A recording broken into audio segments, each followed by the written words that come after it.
Dan Illman, Matt Bernier, race number 5 at Belmont Park on Belmont Stakes Saturday is the Grade 1 Ogden Phipps. $750,000 is the purse for fillies and mares. Let's take a look at this field. Our Ogden Phipps Stakes coverage is presented by ExpressBet, and all eyes are going to be on the wildly popular and extremely talented Songbird. What a way to lose an undefeated record in the Breeders' Cup Distaff. But if you're going to do it, lose it to a Hall of Famer like Beholder. She loses nothing in defeat other than the perfect record. But boy, I mean, she ran her eyeballs out, and I understand she had a pretty soft trip on the front end, all things considered. She dug in, and she had a good horse breathing down her neck the whole way.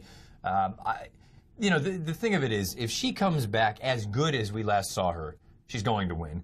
And if she takes a step forward from 3 to 4, she might put on a show. I really don't even care about the layoff. We haven't seen her since November the 4th. I guess that is the main concern if you were against Songbird. But when the best horse gets the best trip, usually they win by good margins. And as the Timeform U.S. Pace Projector predicts, we've got Songbird, where she usually is, out on the lead. Yeah, I guess the other thing, too, I suppose, if you want to just play, not devil's advocate, but throw out anything that may be different for her. She hasn't gone one turn since she was a 2-year-old, so maybe that is something that works against her. I don't think it's going to. I just think she's way the horse to beat. I'm not going to get cute. Multiple champion, 1-2 on the morning line.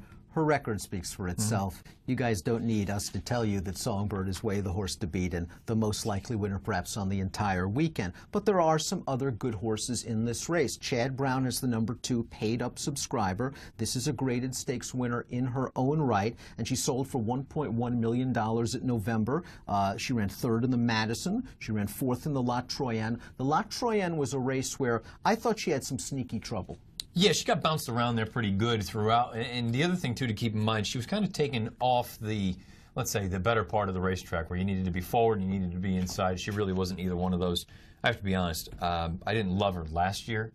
I don't think she has taken any sort of step forward. She hasn't even, you can make the case, she hasn't even held form. Well, that's the thing. She hasn't run that fast race in 2 starts for Chad. 2 starts, best buyer 87, but she does have Chad. She does have Javier. She's got this formulator fact in her corner over the past 3 years with older dirt routers making the 3rd start off the layoff. Chad's 35%, a $3.17 return on investment. We've got the 1-2 finishers of the Grade 2 Ruffian from Belmont on May 13th. That race was over a sloppy track. New York-bred Highway Star has now won 70% of her lifetime starts. Boy, she got a great trip and ride from Angel Arroyo. The rail opened up. She shot on through. She was real late to change leads. She don't want to get into a dogfight with Highway Star because she likes to beat you. Yeah, she's very likable because she wants to go out there and she just wants to fight. And I think that's why she has at least a puncher's chance in a race like this, maybe not to win, but to hit the board where, you know what, she's got a little bit of tactical speed. She can be forward. She doesn't have to come from 3 or 4 out of it. And she wants to go on with it. It's also, again, we noted it before the Ruffian. She's unbeaten going 1 turn. Her 2-turn races are where she kind of, it's her undoing, and this is still going to be 1 turn. So I think she's an interesting runner in here. I picked her 3rd. I don't think she can win. The runner-up and beaten favorite in the Ruffian was Bar of Gold. Here are some issues with Bar of Gold. She's 5 for 6 on a wet track. She's 0 for 10 on fast going. Looks like we're going to get a fast track on Saturday. She's never beaten open company. She's a New York bred that's beaten state breds. Songbird, not a New York bred, to be sure. I thought Bar of Gold ran really well, though, last time out in the Ruffian. And, okay, maybe it was just simply a sloppy track situation. Joel Rosario was really conservative with her. She broke well. He raided her to the back of the pack. She was wide turning into the stretch. He didn't push the button till the 3/16 pole. And while all that was going on, Highway Star just shot on through the rail and got her. Yeah, you know, it's one of those things, though. You look at the way that Bar of Gold has been ridden in many of her races, and, you know, Rosario happens to be aboard for most of the recent ones. It's either a combination of a little bit overconfident, or I'm starting to wonder if they're thinking, boy, distance is not going to be our friend, and we need to save it. We have 1 little shot, and that's all we've got, and we don't want to empty the tank too early.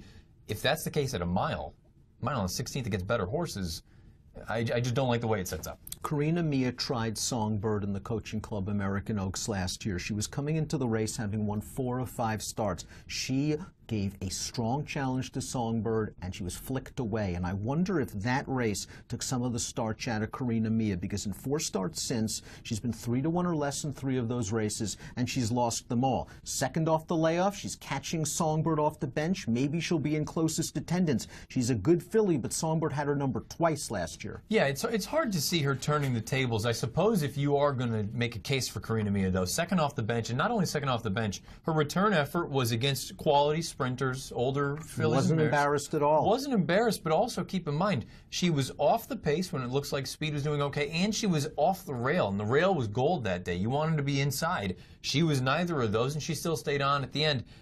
I don't think additional distance is her friend, and I don't think Songbird is her friend. Let's take a look at our top selections for this year's Grade 1 Ogden Phipps. Matt's not fooling around. He's going with the 5 Songbird. My pick is not really sort of, boy, I think Bar of Gold's going to put on a show on Saturday. It's more along the lines of Songbird's the horse to beat. If I'm playing multiple race wagers, Songbird's my only A. In case something happens off the layoff, I do want to give Bar of Gold a C chance in a multiple race wager. And if she's something like 15 or 12 to 1, perhaps you throw a couple of bucks on her to win. Maybe the best play, though, is 5-6 for me. Yeah, if you want to play something cold, for me, this is just the kind of situation where, you know, depending on what... You're not even fooling around. No, depending on what sequence it is, she'll either be the key in the payoff leg of the early pick 5, or they've got a $250,000 guaranteed pick 3 between races 3 and 5, or if it's something else down along the line, she's just a single, and if she loses, she loses. I say, okay. Fair enough. 5-7, 1-6 for Matt, 6-5, 1-7 for me.